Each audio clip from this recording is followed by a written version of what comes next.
இனிய காலை வணக்கம். எல்லோரும் விண்வீற்றுக்கு யாமல்லோரும் பராபரமே.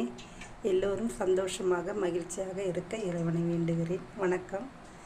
பாருங்கள், இன்றைக்கி அவல் பொங்கல் செய்கிறேன். எண்ணெய் ஊற்றிட்டு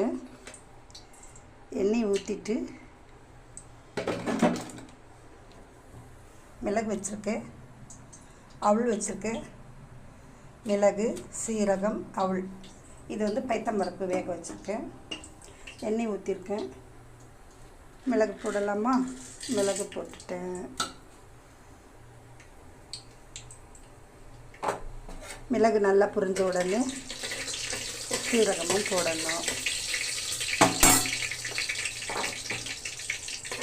பாருங்க, எல்லோருடைய சந்தோஷம் தாங்க நம்மளுடைய சந்தோஷம். நாம் அதைத்தான் நினைக்கணும்.